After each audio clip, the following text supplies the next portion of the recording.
মহালয়ার দিন নিজে মহালয়া করব এবং সেটা তোমাদের সাথে শেয়ার করব, সেটা করতে পেরে আমার ভীষণ ভালো লেগেছে। তো এইটা হলো মহালয়ার দিনের যে আমি কতগুলো ক্লিপ আর কি ক্যাপচার করে রেখেছিলাম, সেটা এডিট করার অভাবে তোমাদের সাথে শেয়ার করতে পারি। হলো দুর্গাপূজার মহাপঞ্চমী, ভিডিওটা তোমরা পুরোপুরি দেখতে থাকো, তোমাদের আশা করি ভালো লাগবে।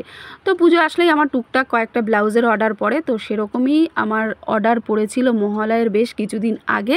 তো শ্যুট কমপ্লিট করে তারপরে দুখানা ব্লাউজ আমাকে কাটিং করতে হয়। এছাড়া তারপরে আরও মানে মহালয়ার পরে আরও বেশ কিছু ব্লাউজের অর্ডার আসে, সেই জন্য আমাকে লাইলিং কিনতে যেতে হবে। তো সেই কারণে আমি চলে গেলাম সোজা আমাদের জিটি রোডে। শুধু লাইলিং না, কয়েকটা আর কি সাজবার জিনিসও কেনার আছে। তো মেয়ের যেহেতু জামা কাপড় কেনা হয়ে গেছে, আমাদেরও কেনা হয়েছে, তো সেই অনুযায়ী একটুখানি ম্যাচিং ধরনের সাজবার জিনিস এখানে কেনার ইচ্ছা আছে। তো টুকটাক কিনে নেবো। আর বাজারে আসলে কি হবে, যা জিনিসের দাম, কিন্তু তার মধ্যে তো কিনতে হবেই, নাহলে কিনবো কী করে আর পরবই বা কী করে।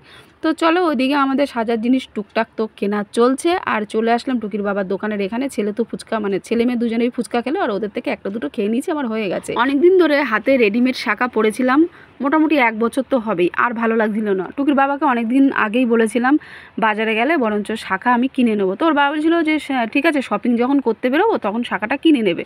তো আমরা যখন শপিং করতে বেরোই, ফিরতে ফিরতে মোটামুটি রাত 10টা বেজে গিয়েছিল। এবার তখন এসে দেখি শাঁখার দোকান বন্ধ।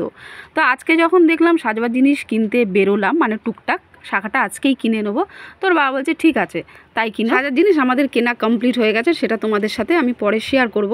আর এই যে লেগিংস কেনার জন্য এই দোকানটার সামনে এসে দাঁড়ালাম, মানে যখনই আমি বলবো আমার টুকটাক মানে ওই জামা কাপড় কেনা লাগবে, টুকির বাবা আমাকে এই দোকানটার সামনেই নিয়ে আসবে। আর আমার এই দোকানটা একদম ভাল লাগে না ঢুকতে। অবশ্য পাইকারি দোকান তো মোটামুটি কমের মধ্যে, আর চেনা জানা তো কমের মধ্যে পাওয়া যায়, কিন্তু আমার সাইজের যদি কিছু খুঁজি ব্যাস ও তার কাছে আর কি পাওয়া যায় না, সবই আর কি তখন বাড়িতে থাকে।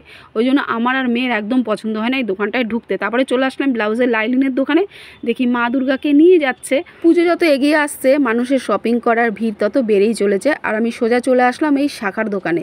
এই শাঁখার দোকানে আসলে আমার খুব ভালো লাগে, মানে এই ভাইটার ব্যবহার এত ভালো, খুব ভালো লাগে এনার কাছ থেকে শাঁখা কিনতে। আর সত্যি কথা বলতে বন্ধুরা, আমি শাঁখা না ঠিকঠাক মতো চিনতে পারি না, তাই আমি বলছি ভাই তুমি ঠিকঠাক মতো দেখে তারপরে আমাকে শাঁখা দাও।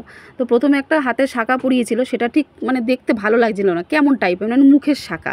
তারপরে বললো ঠিক আছে বৌদি আমি চেঞ্জ করে দিচ্ছি। তো মোটামুটি তারপরে এই যে চেঞ্জ করে দিল, আর খুব সরুও না মোটাও না, মোটামুটি একটা লেভেলের মধ্যে দিয়েছে। আর শাঁখার না প্রচণ্ড দাম। তো এইখানেই আরও কিছু সিটি গোল্ডের জিনিস ছিল, সেখান থেকে আমি ওই কানের হার এগুলো নিয়েছি। এছাড়া কি বলো তো, মেয়েদের জামা কাপড় বলো জুয়েলারি বলো, এগুলো তো যত থাকে মানে মন ভরে না। সো যা যা আজকে সাজার জিনিস কেনা হয়েছে, আর এই যে তোমাদের সাথে শেয়ার করে নিচ্ছি সিটি গোল্ডের চেন, সিটি গোল্ডের কানের। এগুলো কিন্তু মানে ক্যামেরাতেই ইমিটেশনের মতো দেখতে লাগছে, কিন্তু মানে সামনাসামনি সোনার মতো দেখতে। আর এছাড়া টিপ, মাস্কারা, মেয়ের কানের নেল পলিশ, আর এই যে মুলতানি মাটি। So tata.